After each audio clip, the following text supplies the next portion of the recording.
Російські силовики вдерлися до кримських татар у Судаку. Облави прокотилися оселями місцевих активістів Едема Ісмаїлова та Барі Барієва. Громадський захисник Сеїд Осман Каралієв розповів, що перші дзвінки про обшуки окупантів отримав близько 7 ранку.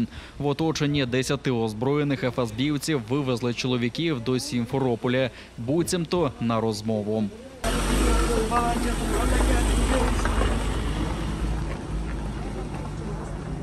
Сусіди та знайомі Барієва та Ісмаїлова оточили автівки силовиків, помічені Z-символами окупації. Чергову наругу вважають продовженням 9-річних репресій.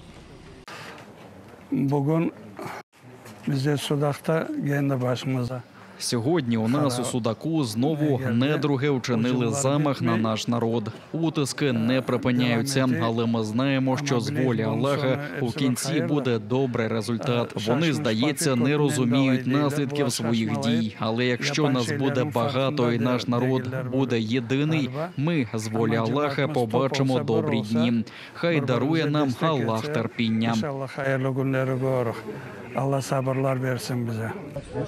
Лідер регіонального маджлісу Ельвір Аметов і сам пережив обшуки та переслідування. Переконаний, від окупантів доброго чекати марно, але й вони дістануть покарання. А становище кримсько-татарського народу обов'язково покращиться.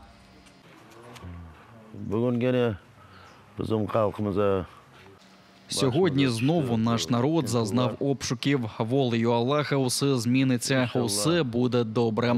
Хай дарує Аллах терпіння нашому народові. Ми вже багато чого пережили. Кожен, хто брав участь в утисках проти нашого народу, отримає свою відплату за волею Всевишнього.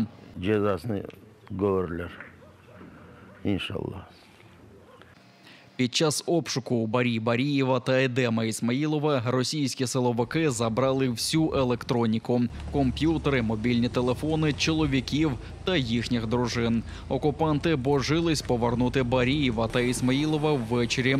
Що закидають кримцям, поки невідомо. Командувач сил спецоперації проривався в Бахмут, як українські воїни роблять це щоденно. Віктор Хоренко хотів особисто оцінити становище та відвідати своїх бійців на передових позиціях. Оператори ССО завдають разючих втрат москолоті там, де ті найменше очікують. Водночас ворог нищить забудову, намагається перенести битву на захід Бахмута і перерізати дорогу через Хромове. Росіяни плюють на власні втрати і не полишають планів загарбати якнайбільше українських земель, зауважує Генеральний штаб. Потуги окупаційних сил вистачає на масштабні штурми Бахмута та Мар'їнки, об яку розбивають лоби вже більше року. Українські воїни відважно тримають позиції. Російська військова техніка зникла з бази зберігання на півночі Криму. Про це свідчать супутникові знімки Медведівки Джанкойського району, опубліковані проєктом «Схеми» Радіо Свобода та Максар. Видно, що у жовтні минулого року та січні цього року там стояла бронетехніка. Але на знімку від 25 квітня майданчик спорожнів. Поки достеменно невідомо, куди і для чого передислокували таку кількість техніки. Але раніше окупаційна влада Криму дала зрозуміти, що очікує наступу України на півострів.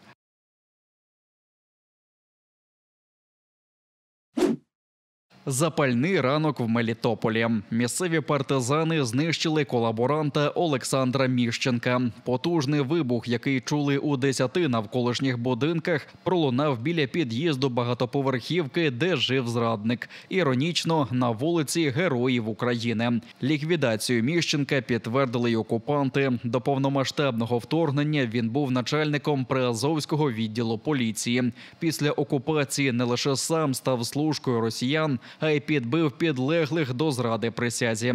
Мелітопольські партизани передають палкі вітання їм та іншим зрадникам.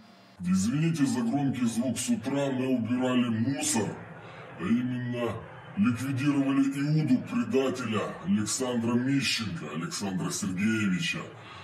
В очередной раз предупреждаем всех предателей Украины, у которых нет моральных ориентиров. Мальчики, у вас, как в фильме ужасов, пункт назначения 1 – это морг.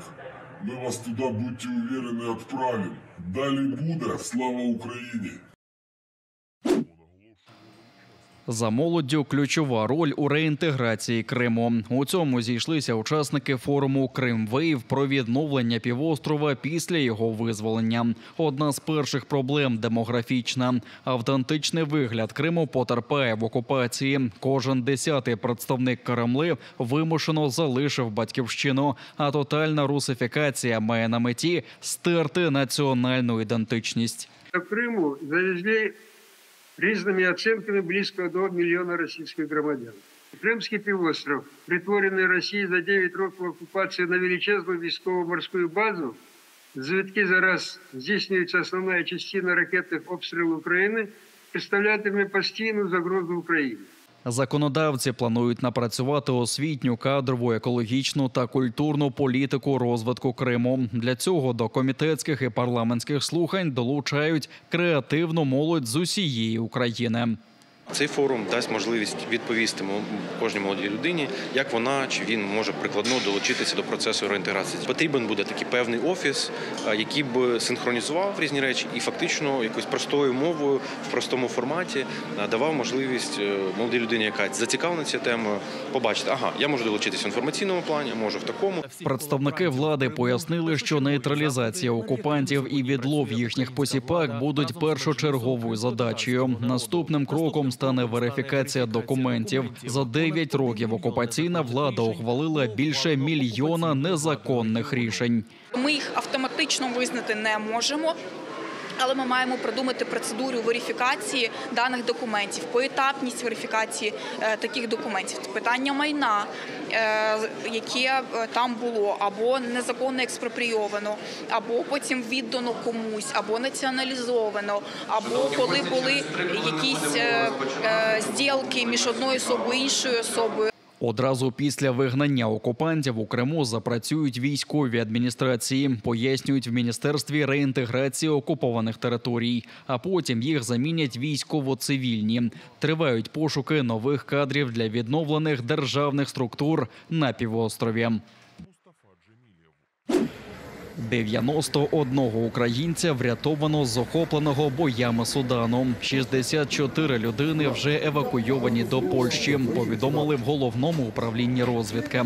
Операцію здійснили в надскладних умовах на тлі збройних сутичок, браку води та харчів. Разом з нашими співвітчизниками дипломати та воєнні розвідники допомогли врятуватися 51 людині з Грузії, Канади, Перу та Федерації Сент-Кітс і Невіс. Евакуація триватиме й надалі, кажуть в ГУР, бо небезпека залишається.